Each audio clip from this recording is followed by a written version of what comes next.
Here was solid file cabinets, completely packed full, every single drawer, the big file cabinets of individual pieces of research material, rare transcripts, any of that stuff. All this we still possess. I just have it in safe storage now. This was the studio, the audio and video portions. Watch your step. Back here, just the remnants of cable. All my masters are just down here on the floor. Bills are all preserved in a safe place. Those are just the masters of all my broadcast.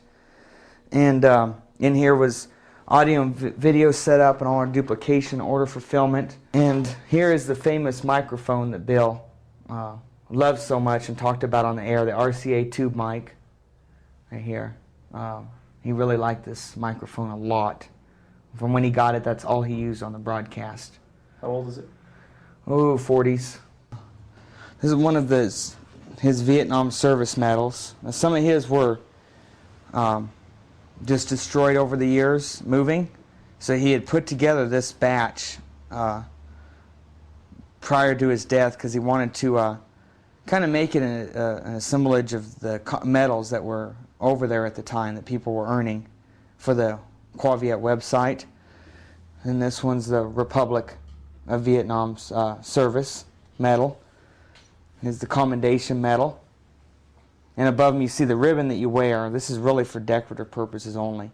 And historical, really, you don't ever wear these except for when they're pinned on you and you take them off.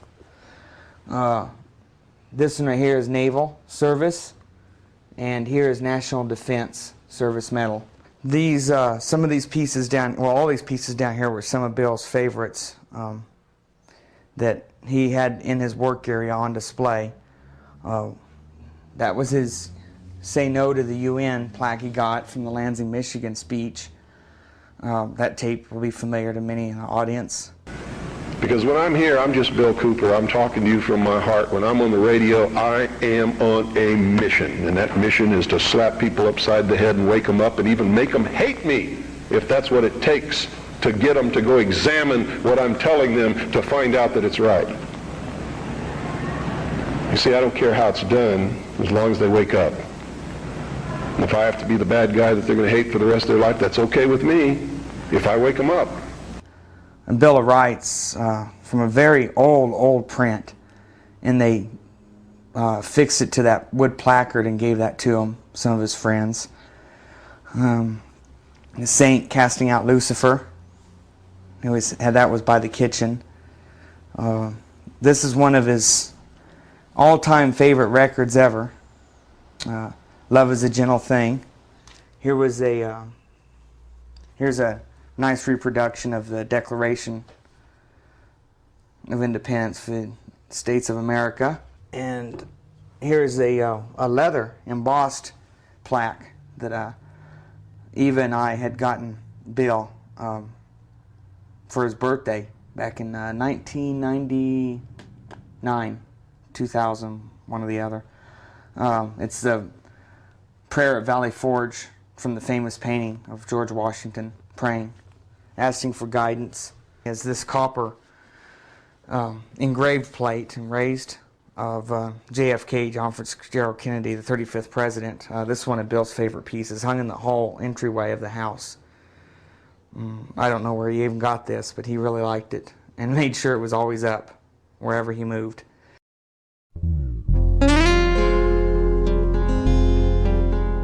The story of how I came upon this site is a unique one.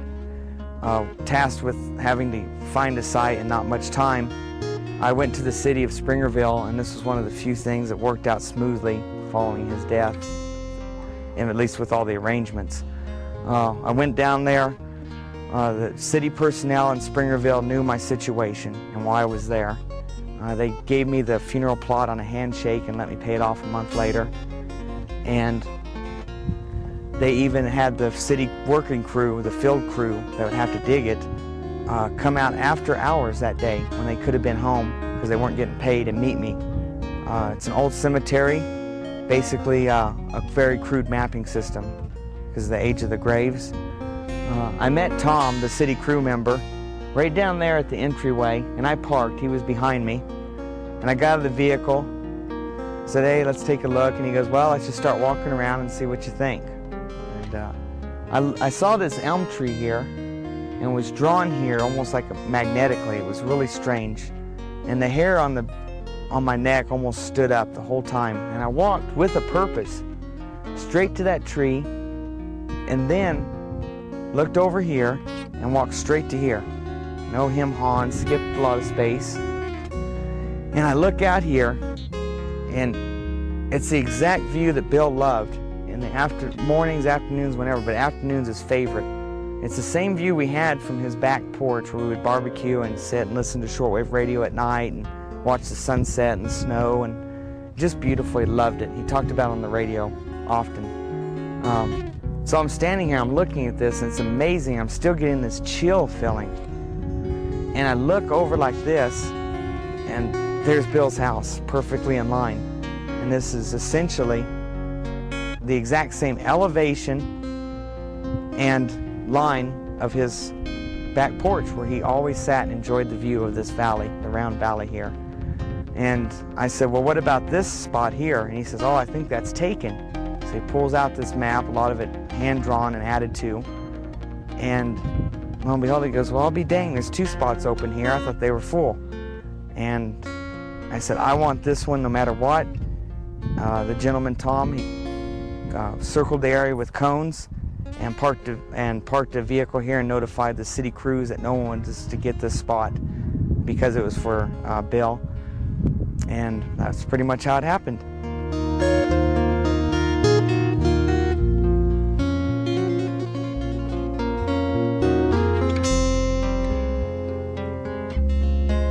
Track of it.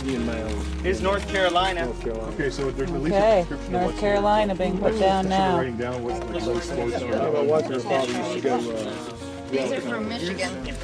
Okay, now we're getting These ones. are Petoskey stones. Petoskey stones from Michigan. Yeah, they're from I believe this also came from Lisa. It's from a rock from Washington State. Where's that one from? Vermont. Both? Yes. Tumbled flint from Ohio. Flint Ridge, actually, no less. So, This is from Chicago, Illinois. Crack around already. It is a geo. Oh, Look at that. wow. Probably due to the light and circumstances, the research he was involved in and what he was exposing, I have no doubt he is in a much better place, not having to mess with this anymore. And but he left behind a huge hole in society and this whole genre of research that cannot be filled by anyone else, at least that I've ever ran into in this field or expect to run into. He's missed by many. And he made his fair share of enemies. But sometimes that happens if you're going to call their bluff, especially in front of 5,000 or 10,000 guests at a speaking engagement. Ideally, we hope the Hour of the Time will continue forever, or at least as long as Doyle and I are around, which is going to be a good long time.